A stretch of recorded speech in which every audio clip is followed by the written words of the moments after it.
I was 8 years old the first time I understood what I was worth to my family. My brother Jake had broken a neighbor's window playing baseball. My dad found out. He laughed, ruffled Jake's hair, and said, "Boys will be boys." That same week, I got a perfect score on my math test. I ran home with that paper in my hand. I was so proud I could barely breathe. My dad looked at it. He nodded once. Then he went back to watching the game. That was it. That was the whole moment. I stood there holding that paper, and something quietly rearranged itself inside me. I didn't have words for it then. I was 8. But I felt it. I felt the difference between being celebrated and being tolerated. And I spent the next 20 years living inside that difference. My name is Claire. I'm 39 years old. I run an organization today that has helped over 200 women rebuild their lives from scratch. But before I get to that part, I need to tell you where I started. Because where I started was about as far from where I am now as you can possibly get. And the road between those two places nearly broke me more times than I can count. I grew up in a small town in Ohio. The kind of town where everybody knows everybody, where the same families have lived on the same streets for 3 generations, where people mean well and stay quiet and let certain things go unnamed for decades. My dad, Robert, was a good man by most definitions. He worked hard. He coached Little League. He never missed a mortgage payment in 30 years. The neighbors liked him. His coworkers liked him. But inside our house there was an unspoken rule that shaped everything. Boys mattered more, not said out loud, never said out loud, just felt every single day. In 100 small ways that individually sound like nothing, but together add up to a weight you carry in your chest all the time. My brother Jake got the car on weekends. I got asked who I was going with and what time I'd be back. Jake's college plans were discussed at dinner like a family project. My college plans were met with a long pause and then a conversation about realistic options. Jake was encouraged to be loud. I was encouraged to be liked. I was smart. My teachers knew it. My guidance counselor, Mrs. Patterson, called my parents in junior year and told them I had a real shot at a strong scholarship. She said I had one of the sharpest analytical minds she'd seen in years. My mom smiled and thanked her. My dad asked if Jake's baseball recruitment was going anywhere. That was the meeting. That was how it went. I want to be fair to my parents. They weren't monsters. They were products of how they were raised in a town that had been raising people the same way for a long time. They genuinely believed they were doing right by me. But good intentions don't cancel out damage. I learned that a lot later. What they built, without meaning to, was a version of me that didn't trust her own voice. A version of me that assumed her opinion was the least important one in any room. A version of me that was so used to being background noise that she eventually stopped trying to be anything else. That version of me met a man named Marcus when she was 24, and that's where the real story begins. Marcus was charming, I mean that seriously. He was the kind of charming that feels like sunlight when you've been cold for a long time. He was funny. He remembered small things I mentioned and brought them up weeks later. He called when he said he would. He made me feel for the first time in my life like I was the most interesting person in the room. After a childhood of feeling like background furniture, that feeling was addictive. We dated for 2 years. We got married on a Saturday in June. The wedding was beautiful. My mom cried. My dad gave a toast that made everyone laugh. I was 26 and I genuinely believed I had found my person. The change didn't happen overnight. I want to be clear about that. It never does. If it happened overnight, women like me would leave.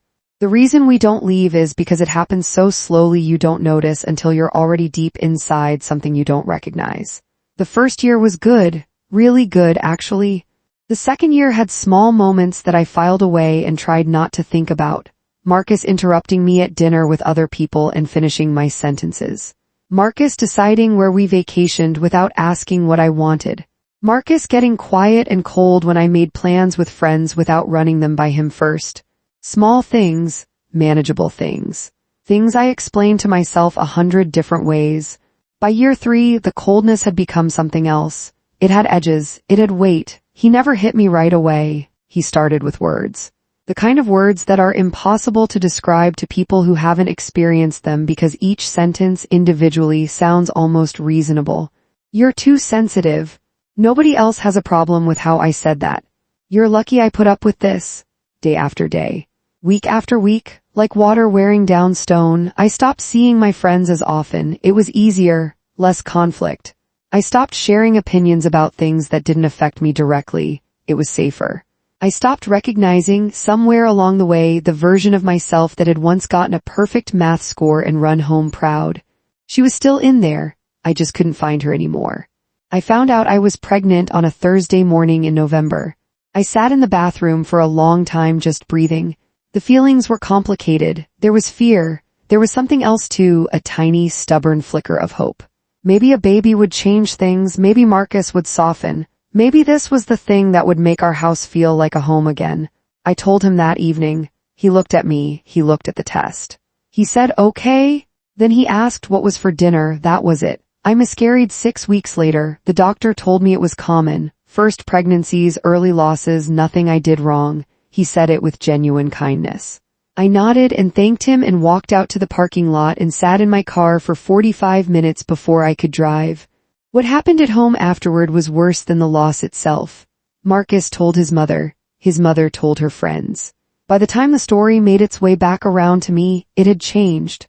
The version that was circulating said I had been stressed and difficult during the pregnancy, that my attitude had made things hard on Marcus during a tough time. I called my mom. She came over. She held my hand. She was present in a way she hadn't been in years. I was grateful for that. Genuinely. But when I told her what Marcus had been like, not everything, just some of it, she got quiet. She said marriage was hard. She said all couples went through difficult stretches. She said I should try to be more patient. More patient. I hung up the phone. I sat on the kitchen floor. The house was empty. Marcus was out. I sat there for a long time, and I want to be honest with you about what went through my mind. Because this is the part of the story nobody tells you, the part that gets left out of the cleaned up version. I thought about just disappearing. Not dying, just not existing in this life anymore. Becoming someone who didn't have to wake up in this house tomorrow and do this again. I let that thought sit there. I didn't fight it. Then slowly something else rose up underneath it. It was small. It was almost angry. It said, if you give up now, every single thing they decided about you was right. That thought, stubborn and quiet and just barely louder than everything else, got me off the floor. I washed my face. I went to bed, but something had shifted. I had made a decision without fully knowing what it was yet. I was going to find one thing that was mine, just one. Nobody chose it for me. Nobody could take it. I didn't know what that thing was. But I was going to find it. 6 weeks after that night, I was driving home from the grocery store. I passed a community center I'd driven by 100 times. There was a new sign out front. Small, easy to miss. Women's Resource Center, free workshops, legal information, support services. I drove past it. Then I turned around. I sat in the parking lot for 10 minutes before I went in. Inside there were folding chairs, a coffee maker, a bookshelf, and a woman at a front desk who looked up and said simply, "Hi, you want some coffee?" Her name was Sandra. She was maybe 55, with silver hair and reading glasses and the kind of calm you only earn through hard years. She didn't ask me personal questions. She showed me around. She told me what was available: workshops on financial literacy, legal rights, job skills, all free, no commitment. I picked up a booklet on the way out. Basic information about financial independence. Nothing dramatic. Just information. I hid it in my gym bag. I went back the next week, then the week after that. Marcus didn't know, my family didn't know, I told no one, I just went. I sat in those folding chairs and I read, and sometimes I talked to Sandra, and slowly, so slowly, something inside me started waking back up. Nothing changed on the outside. I still went home to the same house. I still walked on eggshells around the same man, still flinched at the wrong moments. But something was building on the inside, something no one could see yet. That invisible thing was the beginning of everything that came next. I've been talking for a while now and I haven't told you my full name. That was on purpose. I wanted you to know my story before you knew my name, because names come with assumptions. Where I come from, my name came loaded with expectations about who I was supposed to be, how small I was supposed to stay, how little space I was allowed to take up. So I told you the story first. My name is Claire Hadley. I'm 39 years old. I grew up in Dayton, Ohio, daughter of Robert and Diane Hadley, former wife of a man who spent 4 years slowly convincing me I was nothing. I am also today the founder of a nonprofit called Open Door Collective, which has helped over 200 women in my city find their footing after domestic abuse and financial control. But I'm getting ahead of myself. I just wanted you to have a name, something to hold onto as the story continues. Because the next part is where things start to move, and they move fast and they move hard. My name is Claire Hadley, and I was just getting started. For almost 2 years, I built a second life. I took a financial literacy workshop at the Resource Center, then a job skills class. Then I started volunteering there on Thursday afternoons, telling Marcus I was at a yoga class, which he never questioned because he found yoga boring and therefore assumed I did too. Sandra connected me with a woman who needed part-time bookkeeping help for her small business.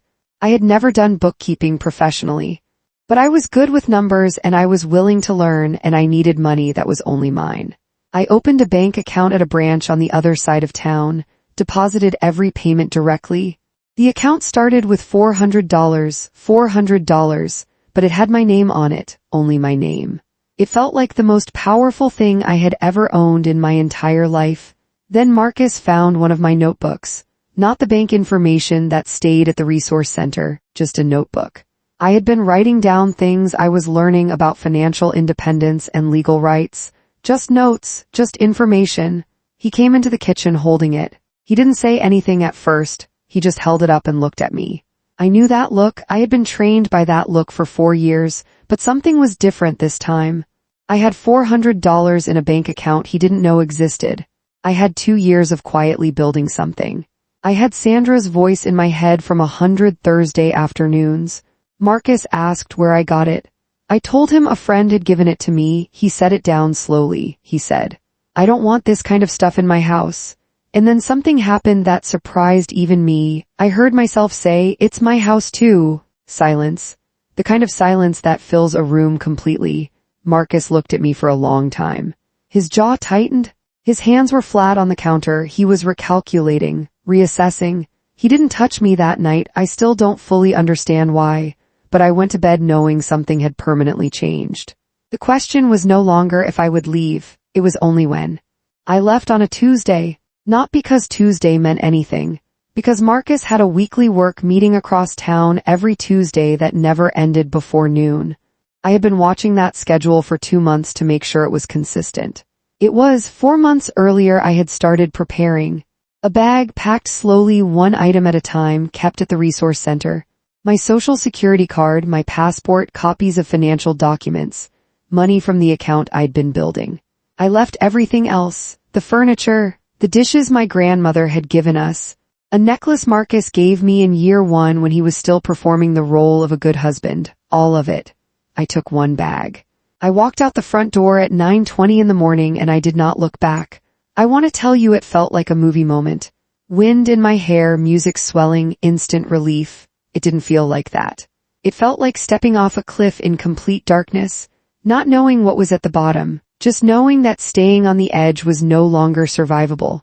Marcus called by noon, then my father-in-law, then Marcus's mother.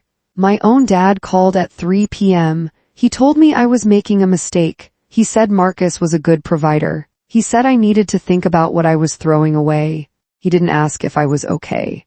My brother Jake texted 2 words, "Seriously, Claire," not "Are you safe," not "What happened," just "Seriously, Claire," because to him my leaving was an inconvenience, a family embarrassment, something that would require explanation at the next holiday dinner. My mom called late that night. She didn't tell me to go back. She didn't tell me I was brave. She just cried softly on the phone for a while, and I cried too, and somehow that was its own kind of comfort. I sat in my new room afterward. It was tiny. 1 window, a radiator that clicked all night. It was the most peaceful place I had ever lived. I want to be straight with you. Leaving was not the hard part. The hard part was what came after.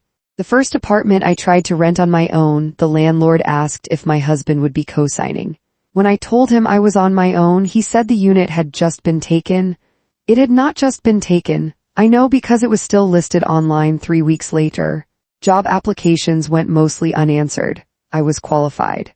I had skills, I had references. It didn't matter as much as I thought it would.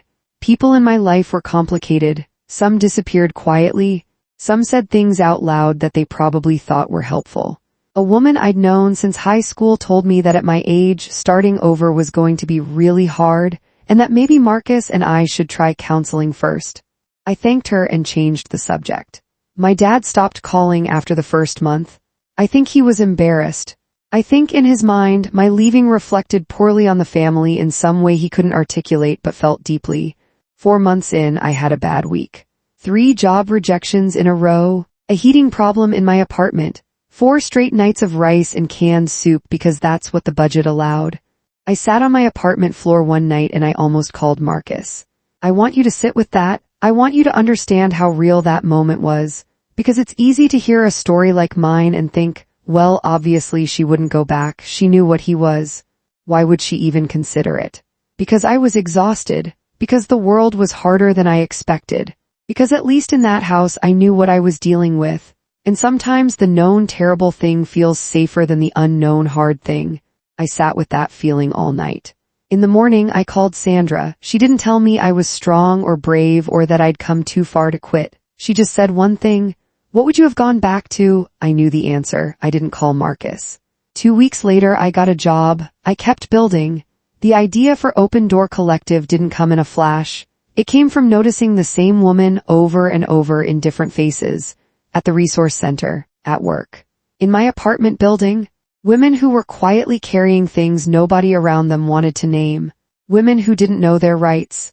Women who had been told so long that asking for help was weakness that they'd stopped asking entirely. Sandra and I started talking about what was missing, not just emotional support, practical things, help understanding legal paperwork, help building credit from zero, help knowing that leaving, if it came to that, was actually survivable. In my 3rd year on my own, I filed to register a nonprofit. It was tiny, just me and Sandra and one volunteer who came in on Wednesday afternoons. We had a borrowed office space, a used laptop, and a handout I had designed myself listing local resources for women in crisis. But women came, slowly at first. They'd walk past the door twice before coming in. Sit quietly for the first visit. Take a coffee, not say much. Then they'd come back. In year 1 we helped 19 women. Year 2, 33, year 3, 51, it was not a smooth climb. There were months with no funding and weeks where I covered costs out of my own paycheck. There was a city official who didn't like what we were doing and created bureaucratic obstacles out of nowhere, permits, inspections, paperwork that similar organizations had never been required to file. We got through it. Sandra's stubbornness and a pro bono attorney named Rachel, who became one of my closest friends, got us through every single one. But nothing prepared me for what happened in year 6. Nothing could have. It was a Friday afternoon in March. I was in my office going through intake paperwork when our front desk volunteer knocked and said there was a woman who wanted to speak with me specifically. She had asked not to give her name at the front. I said to send her in. The woman who walked through my door was someone I hadn't seen in almost 4 years. Her name was Bate. She was my brother Jake's wife. She sat down across from me. She wouldn't quite meet my eyes. She was wearing a scarf wrapped in a particular way. I recognized the habit. I had worn scarves the same way myself for 2 years. I didn't say anything. I waited. It took her a few minutes to start, and what she told me over the next hour was a story I already knew by heart, not because she had told me before, because I had lived it. The dismissiveness, the isolation, the slow creep of control becoming something physical. The first time it happened and she told herself it was a one-time thing. It wasn't a one-time thing. Jake, my brother Jake, who had texted me, seriously, Claire, when I left. My brother Jake, who sat at my parents' table every Thanksgiving talking loudly about things that didn't concern him. He was doing to Bate exactly what Marcus had done to me. And his wife had come, without knowing it, to the organization his sister had built. She had found us through a friend of a friend. She hadn't connected my name to Jake's sister until she was already sitting in our waiting area. She almost left when she realized. She told me that. She almost got up and walked out because she didn't know how I'd react. I am glad she didn't leave. I sat across from Bate and I felt about 6 different things at once.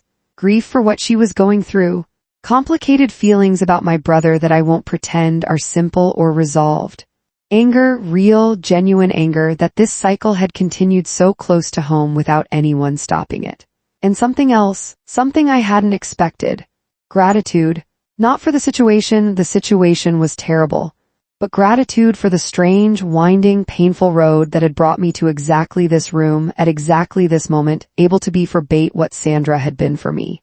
I did not call Jake, I did not call my parents, I helped Bate. The same way we helped every woman who came through that door. Information, options, space to think. Her choices, her timeline, her life. What happened with Jake after that is not entirely my story to tell. What I will say is that the people who had once whispered about me, who had called me difficult and dramatic and too proud to make a marriage work, watched what happened with Bate and with other women they knew personally.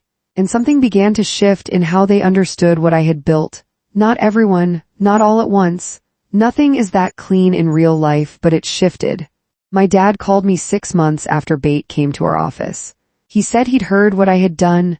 Long pause, then he said, "I think what you're doing is important, Claire."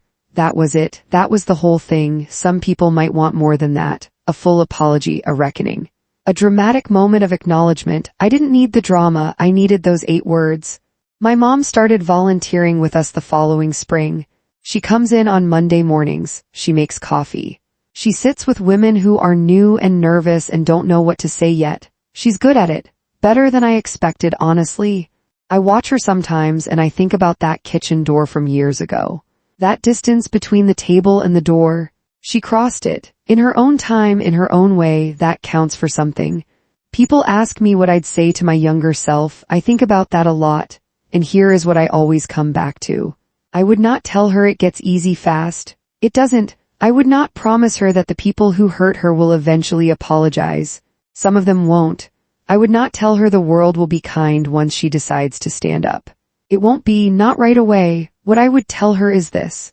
The thing they are all aiming at, the dismissal, the silence, the 1,000 small ways they make you feel like less, it all has the same target, your belief in your own mind. That is the one thing they need from you for any of it to work. Don't give it to them. Hold on to it like it's the only thing you have, because when everything else is stripped away, it actually is. Open Door Collective helped 223 women last year. We have 4 staff members now. A real office.